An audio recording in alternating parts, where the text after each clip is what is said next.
Assalamualaikum warahmatullahi wabarakatuh. Nama saya Nur Khairunisa binti Khairul Azman, nombor matrik A175865.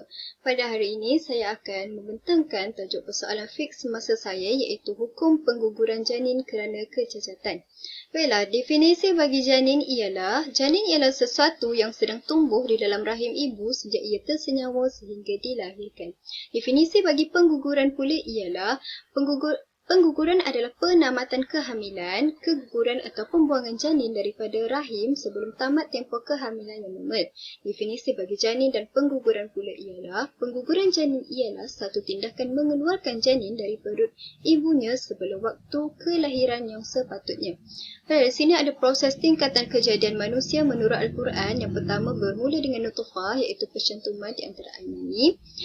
Kemudian alaqah, segumpal darah, al-mudghah, seketul daging, azam, tulang, al-lahmah, daging, kemudian terbentuklah bayi. Proses kejadian manusia menurut sains pula ialah percantuman di antara sperma dan ovum, zigot, embrio, fetus dan bayi. Okey, hukum pengguguran janin menurut ulama fiqh iaitu mazhab Hanafi mengatakan pengguguran boleh dilakukan selepas mengetahui kecacatan yang sah dan mestilah sebelum tempoh 4 bulan kehamilan. Bagi mazhab Maliki pula ialah pengguguran tidak dibenarkan setelah air mani masuk ke dalam rahim walaupun kurang daripada tempoh 40 hari kehamilan. Bagi mazhab Hanbali pula ialah penulisan Al-Mughni, sesiapa yang memukul perut wanita hamil dan anak yang gugur, maka orang berkenaan hendaklah membayar diat, denda. Sama seperti jika wanita hamil tersebut meminum ubat yang menyebabkan keguguran, maka wanita itu hendaklah membayar denda iaitu diat. Seterusnya, bagi mazhab Syafi'i menurut Al-Buti dibenarkan dalam 3 keadaan sebelum bulan keempat kehamilan. Yang pertama, doktor bimbang akan nyawa ibu terancam akibat kehamilan, dan yang kedua, ditakuti kehamilan akan mendatangkan penyakit kepada ibu, dan yang ketiga, kehamilan yang baru menjangkau paras hujung penyusuan dan bayi yang sedia ada masih bergantung kepada susu ibunya untuk terus hidup. Baiklah, hukum menggugurkan janin berdasarkan peringkat pertumbuhan. Ada peringkat sebelum peniupan roh dan peringkat setelah peniupan roh. Baiklah, peringkat sebelum peniupan roh terdapat 3 golongan iaitu golongan yang mengharamkan, golongan yang membenarkan dan golongan yang membenarkan pada peringkat nutfah dan mengharamkan pada peringkat alaqah dan mudghah. Golongan yang mengharamkan hujah mereka adalah tahap penciptaan manusia bermula dari cairan mani iaitu nutfah, maka menggugurkan adalah satu kesalahan. Bagi golongan yang membenarkan pula, hujah mereka adalah setiap yang mempunyai nyawa tidak akan dibangkitkan oleh Allah pada hari kiamat. Bagi golongan yang membenarkan pada peringkat nutfah dan mengharamkan pada peringkat alaqah dan mudghah, hujah mereka adalah janin yang siap terbentuk apabila lebih 40 hari atau setelah masuk tempoh 40 hari, maka nutfah boleh digugurkan kerana janin masih belum terbentuk.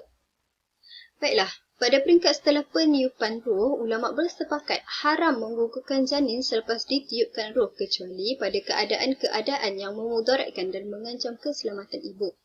Fatwa ulama pula berpendapat bahawa pengguguran yang berlaku selepas persenyawaan dikira sebagai satu kekejaman, haram hukumnya sekalipun janin masih belum ditiupkan roh. Baiklah, pembahagian kecacatan, terdapat 3 bahagian kecacatan. Kecacatan yang pertama adalah kecacatan yang tidak mengancam kehidupan janin, dan yang kedua, kecacatan yang menyulitkan kehidupan janin selepas kelahirannya tetapi masih boleh dirawati. Kecacatan yang ketiga adalah kecacatan yang mengancam kehidupan janin selepas kelahirannya dan tidak boleh dirawati. Kecacatan 1 dan 2 tidak diharuskan pengguguran. Kecacatan yang ketiga terdapat perbezaan dalam kalangan fuqaha. Fatwa berkaitan hukum menggugurkan janin kerana kecacatan, yang mengatakan haram dan hujah-hujahnya, dan ada yang mengatakan harus serta hujah-hujahnya. Okey, fatwa yang mengatakan haram adalah kerana terdapat juga janin yang diberikan kesembuhan oleh Allah dalam tempoh yang ada sebelum dilahirkan. Menurut Al-Buti, kecacatan janin bukanlah alasan untuk membolehkan pengguguran kecuali jika disahkan kehamilan boleh memudaratkan ibu.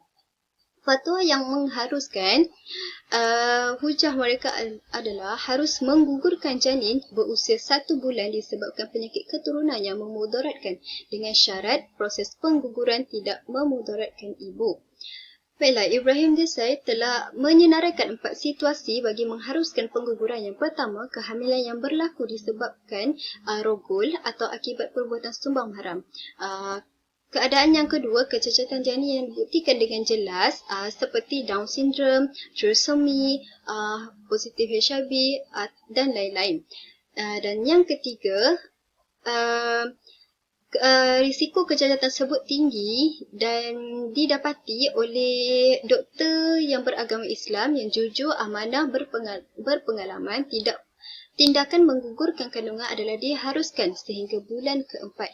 Dan yang keempat, risiko kecacatan tersebut adalah tinggi sehingga kesihatan mental ibu terjejas dan ibu tidak ada harapan untuk pulih. Okey, Fatwa Hal Ehwal Agama Islam Malaysia pula mengatakan haram menggugurkan janin yang telah berumur lebih 120 hari.